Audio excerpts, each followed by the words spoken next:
ಅನುದಿನದ ಆಹಾರ ಜೂನ್ 8 ಸೋಮವಾರ. ಚೀಯೋನಿನ ಆಶೀರ್ವಾದಗಳು.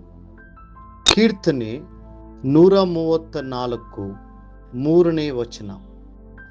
ಭೂಮಿ ಆಕಾಶಗಳನ್ನ ಉಂಟು ಮಾಡಿದ ಯೆಹೋವನು ಚೀಯೋನಿನೊಳಗಿಂದ ನಿನ್ನನ್ನು ಆಶೀರ್ವದಿಸಲಿ.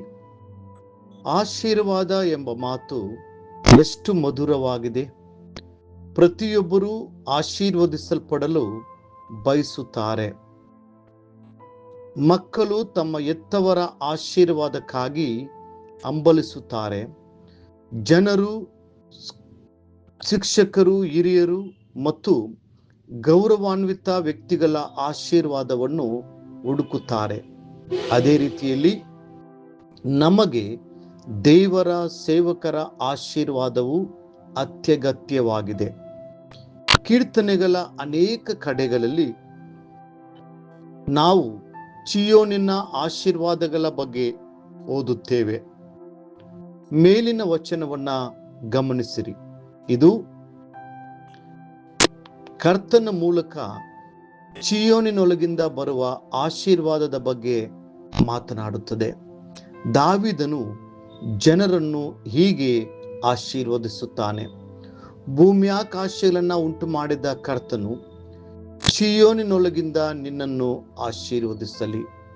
ಮತ್ತೊಮ್ಮೆ ಕೀರ್ತನೆಗಳ ಗ್ರಂಥವು ಹೇಳುತ್ತದೆ, ಚೀಯೋನಿನಲ್ಲಿರುವ ಯೆಹೋವನು ನಿನ್ನನ್ನು ಆಶೀರ್ವದಿಸಲಿ.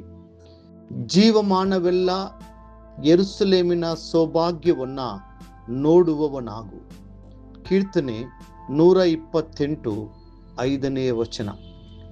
ಚೀಯೋನಿನಿಂದ ಬರುವ ಆ ಪರಲೋಕದ ಆಶೀರ್ವಾದಗಳು ಇವೆ ಮತ್ತು ಈ ಪ್ರಸ್ತುತ ಜೀವನಕ್ಕಾಗಿ ಲೌಕಿಕ ಆಶೀರ್ವಾದಗಳು ಇವೆ. ನಾವು ಲೌಕಿಕ ಆಶೀರ್ವಾದಗಳ ಬಗ್ಗೆ ಧರ್ಮೋಪದೇಶ ಕಂಡ 28ನೇ ಅಧ್ಯಾಯ 1ರಿಂದ 14ರಲ್ಲಿ ಓದುತ್ತೇವೆ. ನಿಮ್ಮ ಗರ್ಭಫಲವು, ನಿಮ್ಮ ಭೂಮಿಯ ಬೆಲೆಯು, ನಿಮ್ಮ ಪಶುಗಳ ಅಭಿವೃದ್ಧಿಯು ಮತ್ತು ನಿಮ್ಮ ಕುರಿ ಮಂದೆಗಳು ಆಶೀರ್ವದಿಸಲ್ಪಡುವವು. ನಿಮ್ಮ ಬುಟ್ಟಿಯು, ನಿಮ್ಮ ಹಿಟ್ಟಿನ ತೊಟ್ಟಿಯು ಆಶೀರ್ವದಿಸಲ್ಪಡುವವು. ಅದೇ ಸಮಯದಲ್ಲಿ ನಾವು ಚೀಯೋನಿನ ಆತ್ಮೀಕ ಆಶೀರ್ವಾದಗಳನ್ನು ಹೊಂದಿದ್ದೇವೆ. ನಮ್ಮ ಕರ್ತನಾದ ಯೇಸು ಕ್ರಿಸ್ತನ ದೇವರು ತಂದೆಯೂ ಆಗಿರುವಾತನಿಗೆ ಸ್ತೋತ್ರ. ಆತನು ಪರಲೋಕದ ಸಕಲ ಆತ್ಮೀಯ ವರಗಳನ್ನು ನಮಗೆ ಕ್ರಿಸ್ತ ಯೇಸುವಿನಲ್ಲಿ ದಯಪಾಲಿಸಿದ್ದಾನೆ. ಎಫೆಸದವರಿಗೆ 1ನೇ ಅಧ್ಯಾಯ 3ನೇ ವಚನ. ಹೌದು, ಕ್ರಿಸ್ತನಲ್ಲಿ ನಾವು ಮೇಲಿನಿಂದ ಬರುವ ಮಹಿಮೆಯುಳ್ಳ ಆತ್ಮೀಕ ಆಶೀರ್ವಾದಗಳನ್ನು ಹೊಂದಿದ್ದೇವೆ. ಆ ಆಶೀರ್ವಾದಗಳು ಯಾವುವು? ಮೊದಲನೇದಾಗಿ ಚೀಯೋನಿನಿಂದ ಬರುವ ರಕ್ಷಣೆಯ ಆನಂದ. ಯೇಸು ಕ್ರಿಸ್ತನು ನಮ್ಮ ಪಾಪಗಳನ್ನು ಕ್ಷಮಿಸಿದ್ದಾನೆ, ನಮ್ಮ ಶಾಪಗಳನ್ನು ಮುರಿದಿದ್ದಾನೆ ಮತ್ತು ನಮ್ಮನ್ನು ದೇವರ ಮಕ್ಕಳ ಸಹಭಾಗಿತ್ವಕ್ಕೆ ತಂದಿದ್ದಾರೆ ಎಂದು ನಾವು ಗ್ರಹಿಸಿದಾಗ ಅದು ನಮಗೆ ದೊಡ್ಡ ಆಶೀರ್ವಾದವಾಗುತ್ತದೆ. ನಾವು ನರಕದ ಶಕ್ತಿಯಿಂದ ಬಿಡಿಸಲ್ಪಟ್ಟು ಈಗ ಪರಲೋಕದ ಹಾದಿಯಲ್ಲಿ ನಡೆಯುತ್ತಿದ್ದೇವೆ ಎಂದು ತಿಳಿಯುವುದು ಎಂತಹ ಅದ್ಭುತವಾದ ಆಶೀರ್ವಾದವಲ್ಲವೇ? ಎರಡನೇದಾಗಿ, ಚೀಯೋನಿನ ಆಶೀರ್ವಾದಗಳಲ್ಲಿ ಪವಿತ್ರಾತ್ಮನ ಅಭಿಷೇಕವು ಅತ್ಯಂತ ಪ್ರಮುಖವಾದುದಾಗಿದೆ.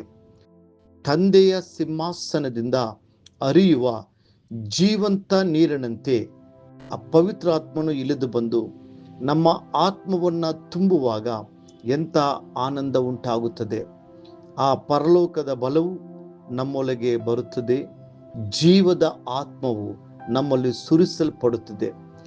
ಕ್ರಿಸ್ತನ ಕೃಪಾವರಗಳು ನಮ್ಮ ಜೀವನದಲ್ಲಿ ಕಾರ್ಯನಿರ್ವಹಿಸಲು ಪ್ರಾರಂಭಿಸುತ್ತವೆ.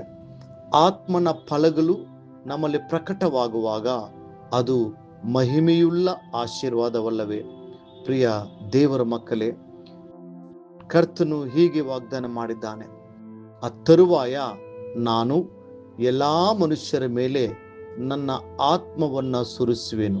ಯೋವೇಲ 2ನೇ ಅಧ್ಯಾಯ 28ನೇ ವಚನ. ನೀವು ಅದನ್ನ ಸ್ವೀಕರಿಸುವಿರಾ?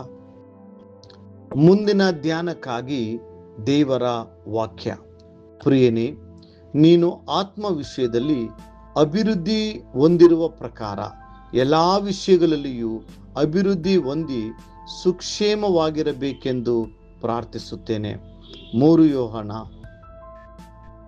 1ನೇ ಅಧ್ಯಾಯ 2ನೇ ವಚನ.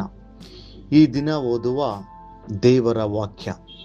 ಮುಂಜಾನೆ 2 ಪೂರ್ವಕಾಲ ವೃತ್ತಾಂತ 30 ಮತ್ತು 31ನೇ ಅಧ್ಯಾಯಗಳು. ಸಂಜೆ ಯೋಹಾನನು ಬರೆದ ಸುವಾರ್ತೆ 18ನೇ ಅಧ್ಯಾಯ 1ರಿಂದ 18 ವಚನಗಳು. ದೇವರು ನಿಮ್ಮನ್ನು ಆಶೀರ್ವದಿಸಿ ಕಾಯಲಿ.